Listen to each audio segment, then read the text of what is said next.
కుంభరాశి వారికి మే మాసం 2024 సంవత్సరంలో మాస ఫలితం ఎలాగుంటుందో వివరిస్తున్నాను, జాగ్రత్తగా వినండి. ఈ కుంభరాశిలోకి వచ్చేటప్పటికి ఎవరున్నారయ్యా అంటే శనైశ్వరుడు ఉన్నాడు. మూల త్రికోణ స్థానం అయినటువంటి ఈ ప్రదేశము శనైశ్వరునకు స్వక్షేత్రం. అంచేత శనైశ్వరుడు చాలా బలంగా శక్తివంతంగా ఈ రాశిలో ఉంటాడు. ఇక్కడ ప్రమాదభరితమైనటువంటి విషయం ఏంటనంటే, మరి మారక స్థానమైనటువంటి 2వ స్థానంలో కుజరాహువులు ఉండటం, తర్వాత బుధుడు నీచబడి ఉండటం జరుగుతోంది. ఈ మీనరాశిలో అంటే 2వ స్థానంలో, 2వ స్థానం అంటే కుటుంబ స్థానం అవుతుంది, ధనస్థానం అవుతుంది, దాంతోపాటు వాక్స్థానము మారక స్థానం కూడా అవుతుంది. కాబట్టి యాక్సిడెంట్ ప్రమాదం ఉంది సుమా అని చెప్తున్నాను. ఎలా ఉంటుంది అని అంటే, ప్రెసెన్స్ ఆఫ్ మైండ్ ఉండకుండా ఎక్కడో ఆలోచిస్తూ కారు మోటార్ సైకిల్ నడిపినప్పుడు మీకు ఎముకలు విరిగేటువంటి పరిస్థితి ఏర్పడవచ్చు. ఆ విషయంలో జాగ్రత్తగా ఉండండి. ప్రాణాపాయ స్థితి కూడా కలగవచ్చు సుమా, అంచేత జాగ్రత్తగా ఉండండి. ఇక మేషరాశిలో గనక తీసుకున్నట్టయితే ఎవరున్నారండి? 1వ తేదీ మే నాటికి గనక తీసుకుంటే ఇక్కడ రవి శుక్రులు ఇద్దరు కూడా ఉన్నారు. పోనీ సంసార జీవితంలో అయినా అద్భుతంగా ఉంటుందా అని అంటే, ఈ శని ఈ ఇద్దరిని కూడా చూస్తున్నాడు. రవి చాలా డిస్టర్బ్ అవుతున్నాడు. శుక్రుడు కూడా ఇంచుమించు డిసిప్లినరీ పద్ధతిలో ఉంటే తప్ప చాలా డిస్టర్బ్ అయ్యేటువంటి పరిస్థితి దంపతుల మధ్యన కలిగేటువంటి స్థితిగతులు ఉంటాయి. ఇక 4వ స్థానంలో ఎప్పుడైతే గురువు ఉన్నాడో అక్కడ అశాంతి అవస్థలో ఉన్నాడు. అది శుక్రునికి సంబంధించింది. కాబట్టి ఇంట్లో ఏ గొడవ రాకుండా చూసుకోండి. ఇల్లు అమ్మే పరిస్థితి వచ్చినప్పటికీ కూడా దయచేసి ఇప్పుడప్పుడే అలాంటి ఆలోచన మాత్రం చేయవద్దు. వాహనం అమ్మడం కొనడం ఇప్పుడు మాత్రం చేయకండి, చాలా జాగ్రత్త పడండి. ఈ రకంగా ఉన్నటువంటి పక్షంలో మీరు కొంచెం జాగ్రత్త వహించినట్టయితే సాఫీగా ఈ మే మాసం అంతా కూడా నడిచిపోతుంది. ఇప్పుడు మనం 31వ తేదీ మే మాసం నాటికి చూద్దాం. ఇక్కడ 31వ తేదీకి వచ్చేటప్పుడు గ్రహ గమనాలు పూర్తిగా మారిపోయినాయి. ఇక్కడ ఏం జరుగుతుంది? కుజుడు ఎక్కడున్నాడు? మేషరాశిలోనే ఉన్నాడు. మరి మీనరాశిలో కనుక తీసుకున్నట్టయితే రాహు ఉండటం అనేటువంటిది జరుగుతుంది.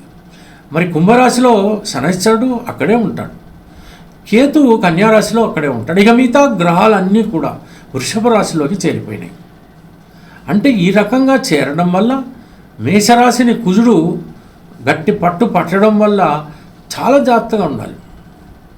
కుంభరాశి వాళ్ళకి అన్నీ జయాలే, కానీ ప్రమాదాలు కూడా పొంచి ఉన్నాయి. మోకాళ్ళ నొప్పులు పెద్దవాళ్ళకి కలిగేటువంటి పరిస్థితి కూడా మే మాసంలో ఏర్పడుతుంది. కొంచెం డిస్టర్బెన్స్గా ఉంటుంది. అటువంటి పరిస్థితుల్లో జాగ్రత్తగా ఉండండి. ప్రతిరోజు కూడా యోగానో లేకపోతే వాకింగో ఏదైనా చిన్న ఎక్సర్సైజో అందరూ అన్ని రకాల వాళ్ళు చేస్తే మంచిది. కొంచెం ఫిట్నెస్గా ఉంటారు. కరేజ్ చాలా ఎక్కువగా ఉంటుంది. కానీ ఆ కరేజ్ని మనము ప్రాక్టికల్గా ఉపయోగించినట్టయితే తప్పకుండా అద్భుతమైన ఫలితాలు కలుగుతాయి. ధైర్యం సాహసం మాత్రం ఎక్కువగా ఉంటుంది. మీరు ఒక్కొక్కసారి న్యాయ నిర్ణేతలుగా కూడా నిలబడేటువంటి అవకాశాలు ఉంటాయి. రాజకీయ నాయకులకు అద్భుతంగా ఉంది, కానీ ధర్మబుద్ధిన ప్రవర్తిస్తేనే అద్భుతం, లేకపోతే మహాఘోరం. వాళ్ళ పరిస్థితి చాలా భయంకరంగా ఉంటుంది. జైలు పాలయ్యేటువంటి అవకాశాలు, కటకటాల వెనుకకి పోయేటువంటి అవకాశాలు ఏర్పడతాయి. 24 గంటలు కోర్టుల చుట్టూ తిరగాల్సినటువంటి పరిస్థితులు ఏర్పడతాయి. ప్రొఫెషన్లో ఉన్నటువంటి వాళ్ళు కూడా అప్రమత్తంగా ఉండాలి. ముఖ్యంగా సర్జన్స్. ఈ సర్జరీలో ఏమాత్రం అప్రమత్తంగా ఉన్నా తర్వాత మీరు అనుభవించే నరకం అంతా ఇంత ఉండదు.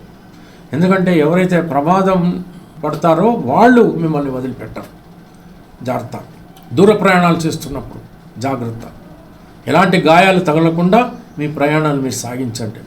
ఎక్కడైనా శుభకార్యాల్లో పాల్గొంటారో లేకపోతే విందు వినోదాల్లో పాల్గొంటారు, అక్కడ ఎట్టి పరిస్థితుల్లో వాద వివాదాలకి దిగనే వద్దండి.